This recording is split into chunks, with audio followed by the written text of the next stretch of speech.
உங்களுக்கு lunch box recipe பார்க்கலாம். என்னென்னா இது சிம்பிள் ரெசிபி. தயிர் சாதமும் வெண்டைக்காய் ஃப்ரை எப்படி பண்ணுறதுன்னு பார்க்கலாம். ஸோ தயிர் சாதத்துக்கு நான் என்ன எடுத்துக்கேன்னா 1.5 விசம்படி அரிசி எடுத்து அதை ½ அன் ஹவர் ஊற வச்சு 3 டைம்ஸ் வாஷ் பண்ணி எடுத்துக்கிட்டேன். ஸோ அதை குக்கரில் வச்சிடலாம். ரைஸ் போட்டு 1 டம்ளர் அரிசி போட்டேன். இப்போ இந்த டம்ளர் தான் நான் யூஸ் பண்ணுறேன். இந்த டம்ளருக்கு 3 டம்ளர் தண்ணி.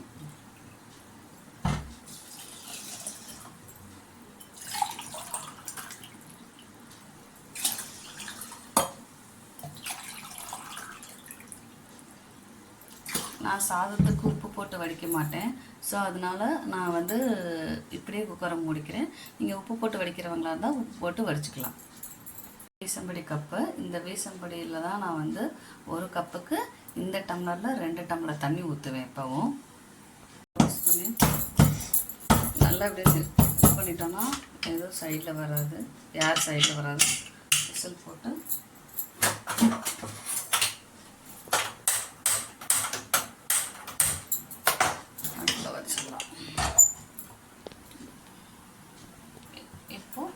வெண்டைக்காய் பொரியலுக்கு தேவையான வெண்டைக்காய் ஃப்ரைக்கு தேவையானது பார்த்துக்கலாம். வெண்டைக்காய் ஃப்ரைக்கு நான் ஒரு 1/2 கிலோ வெண்டைக்காயும் ஒரு ஆனியனும் கட் பண்ணி எடுத்துக்க போகிறேன்.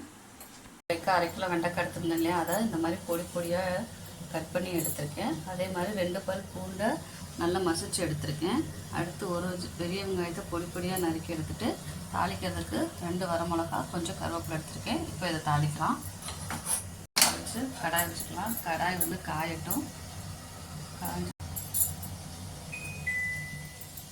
கடாய் காஞ்சிச்சு. இப்போ ஃப்ரை பண்ணுறதுக்கு தேவையான எண்ணெய் ஊற்றிக்கலாம்.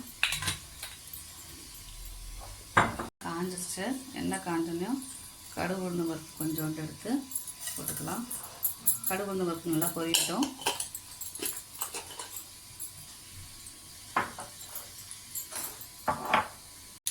இப்போ கடுகு பொறுக்க ஆரம்பிச்சிச்சு கடுகு உளுந்து பருப்பு. ஸோ அந்த டைம் ஒரு வரமிளகா 2ஆக பிச்சு வச்சுருக்கிறது வெள்ளை கூட போட்டு ஃபஸ்ட்டு வச்சுக்கலாம். அடுத்து ஆனியன் கட் பண்ணி வச்சுட்டு அதை போட்டுக்கலாம். அடிச்சுக்கலாம்.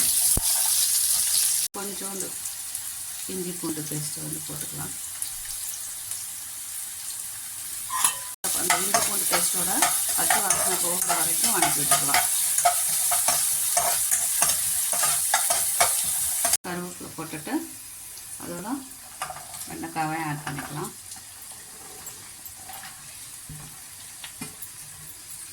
வெண்டைக்காய் ரொம்ப ஹார்ஷாக நம்ம திருப்பக்கூடாது, இல்லைன்னா உடஞ்சிரும், அது ரொம்ப இதாகிடும். ஸோ வெண்டைக்காயை திருப்பிட்டு இதில் என்ன பண்ண போகிறோன்னா, இப்போது வேறு மிளகாப்பொடி எதுவும் போட மாட்டேன். ஏன்னா குழந்தைங்களுக்கு கொடுத்து வர்றதுனால இது என்ன பண்ணலான்னா பெப்பர் பவுடர் மட்டும் கொஞ்சமாக, இவ்வளோ பவுடர் போட்டால் போதும். கொஞ்சமாக ஒரு பிஞ்சு பெப்பர் பவுடர் ஆட் பண்ணிவிட்டு இதுக்கு தேவையான உப்பு போட்டுக்கலாம். வெண்டைக்காய்க்கு தேவையான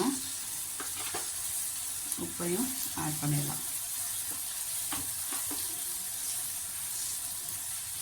ஆட் பண்ணிவிட்டு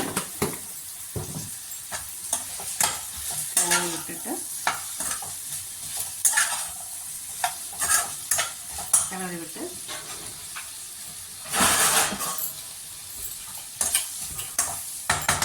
மூடி போட்டுட்டு கொஞ்சம் நேரம் வேகட்டும். ஒரு 2 மினிட்ஸ் ஆச்சு. 2 மினிட்ஸ் வந்ததுக்கப்புறம் நம்ம என்ன பண்ணோன்னா, இந்த வெண்டைக்காய் ஒன்றோட ஒன்று ஒட்டாமல் வர்றதுக்கு சும்மா ஒரே ஒரு ஸ்பூன் தயிர் விட்டு மிக்ஸ் பண்ணிக்கலாம். அப்போ என்ன ஆகும்னா, வெண்டைக்காயோட பிசுபிசுக்குனால ஒன்றோட ஒன்று ஒட்டாமல் நல்லாயிருக்கும். நல்லா மிக்ஸ் பண்ணி விட்டுக்கலாம்.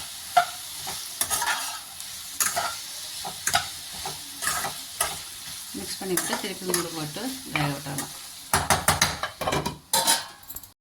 இப்போ இடையில ஓப்பன் பண்ணி பார்த்தோன்னா இந்த மாதிரி வெண்டைக்காய் சோப்பா லைட்டாக அப்படி கிளறி விட்டுக்கணும், இல்லைன்னா அடி பிடிச்சிடும். ஸோ இந்த மாதிரி அடியில் இருக்கிறதுனாலையும் இந்த மாதிரி திருப்பி இடையில எடுத்து ஒரு தடவை 2 டைம்ஸ் இந்த மாதிரி பெருட்டி விட்டுட்டு அங்கேயும் மூடி போட்டு வேக வச்சிடலாம்.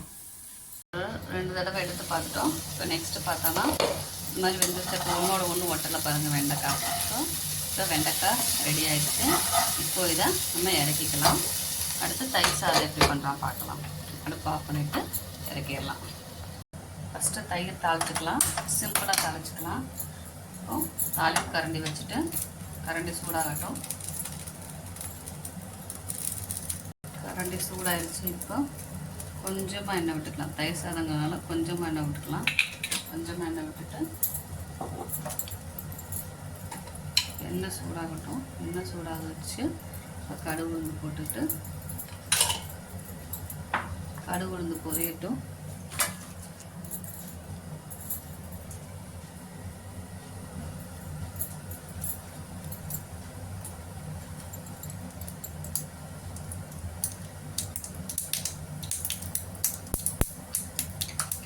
பொரியுது. அப்போ கருவேப்பிலை போட்டுக்கலாம்.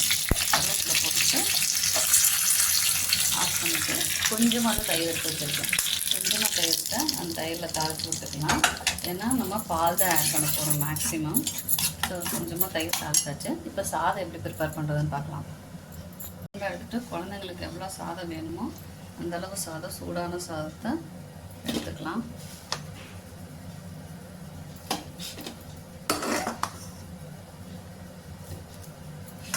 சூடான சாதம் எடுத்தாச்சு.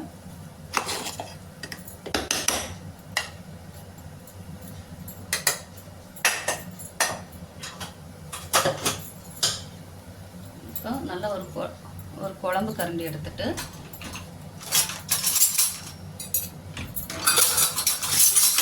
நல்லா என்ன பண்ணணும், இப்படி மசிச்சு விடணும். கரண்டியோட பின்பகுதியை வச்சு, இந்த பின்பகுதி இருக்கு இல்லையா, இந்த பின்பகுதியை வச்சு நல்லா சாப்பாடை மசிச்சு விட்டுக்கணும். அப்போ குழந்தைங்களுக்கு சாப்பிட்றதுக்கு ஈஸியாக இருக்கும். பார்த்திங்கன்னா நல்லா மசிச்சு, இப்போ பார்த்திங்கன்னா நல்லா மசிச்சாச்சு. இந்த நல்லா மசிச்சு பார்த்திங்களா இவ்வளோ இதாக மசிச்சிருக்குன்னு. ஸோ நல்லா மசிச்சாச்சு. சூடாக மசிச்சோன்னா ஈஸியாக மசிச்சிடலாம். இப்போது நம்ம தாளிச்சு வச்சுருக்க தயிரை ஆட் பண்ணிக்கலாம். தயிர் கொஞ்சமாக ஆட் பண்ணால் போதும். ஆட் பண்ணிவிட்டு இப்போ இதில் முக்கால்வாசி ஒரு பங்கு பாலும் ஒரு பங்கு தயிர் 3 பங்கு பால் நான் ஆட் பண்ண போகிறேன். பால் ஏன்னா மத்தியானத்துக்கு அப்போ தான் கரெக்டான அளவில் புளிச்சு இருக்கும். இல்லைன்னா ரொம்ப புளிச்சுன்னா யாராலையும் சாப்பிட முடியாது. குழந்தைங்களுக்கு ரொம்ப புளிப்பாக இருக்கும். இப்போ இந்த சாப்பாடுக்கு தேவையான உப்பையும் போட்டுடலாம். எனக்கு உப்பு போடாத சாப்பாடுன்னு சொன்னேன் இல்லையா, ஸோ அதனால் நான் இதில் கொஞ்சம் சேர்த்தியே போடுவேன். நீங்கள் உப்பு போட்ட சாப்பாடுனா கரெக்டாக உங்களுக்கு தேவையான மாதிரி போட்டுக்கோங்க.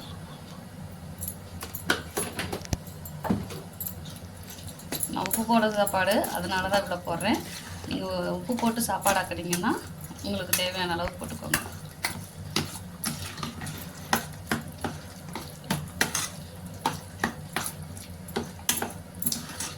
இன்னும் கொஞ்சம் பாலே சேர்த்திக்கலாம்.